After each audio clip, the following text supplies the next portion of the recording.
সারা পৃথিবীতে ছাত্র শিবির তার অবস্থান তৈরি করতে পেরেছে। সেই প্রমাণ আপনারা পেয়েছেন। যিনি অবৈধ প্রধানমন্ত্রী ছিলেন তিনি নিজেই বলেছেন যে তিনি কখনো পালিয়ে যান না। বাংলাদেশের নিষিদ্ধটা কোনো ব্যক্তির, কোনো জালেমের কোনো ইচ্ছাতে হয় না। আপনি ইসলামী ছাত্র শিবির নিষিদ্ধের যে বিষয়টি বলেছেন, এটি যে সরকার করেছে তারা নিজেরাই বাংলাদেশ থেকে নিষিদ্ধ হয়ে উৎখাত হয়ে পালিয়ে চলে গেছে।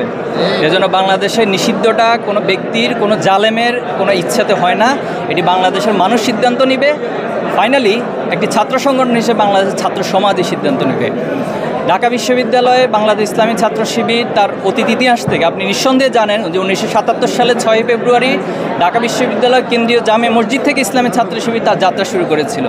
আলহামদুলিল্লাহ সেই যাত্রা থেকে আজকে ছাত্র শিবির সারা দেশের প্রতিটি ক্যাম্পাসে, প্রতিটি অলিতে গলিতে, প্রতিটি পাড়া মহল্লায় তার অবস্থান তৈরি করেছে এবং সারা পৃথিবীতে ছাত্র শিবির তার অবস্থান তৈরি করতে পেরেছে। সেই প্রমাণ আপনারা পেয়েছেন। আপনি নিঃসন্দেহে কিছুদিন আগেও দেখেছেন যে যিনি অবৈধ প্রধানমন্ত্রী ছিলেন তিনি নিজেই বলেছেন যে তিনি কখনো পালিয়ে যান না।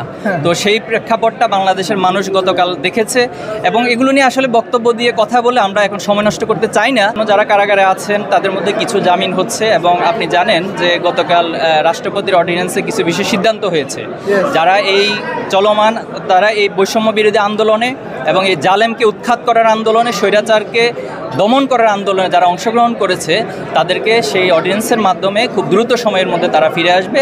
আমরা সেই খোঁজখবর রাখছি এবং তাদেরকে জামিন করার জন্য সর্বাত্মক ব্যবস্থা আমরা গ্রহণ করছি। আমরা এই পর্যায়ে কোনো দলের নাম কাউকে ফোকাস করতে চাচ্ছি না। আপনি জানেন এই আন্দোলনে ইসলামী ছাত্র শিবির অসংখ্য নেতাকর্মী শহীদ হয়েছে। এটি যখন সময় সুযোগ আসবে তখন আমরা প্রকাশ করব। এখন আমরা আপামর মাজলুমদের কাতারে থেকে, সাধারণ ছাত্রদের কাতারে থেকে আমরা বাংলাদেশ ইসলামী ছাত্র শিবিরের মানুষের ভালোবাসা অর্জন করতে চাই, মানুষকে ভালোবাসতে চাই, সবাইকে কাছে টেনে নিতে চাই।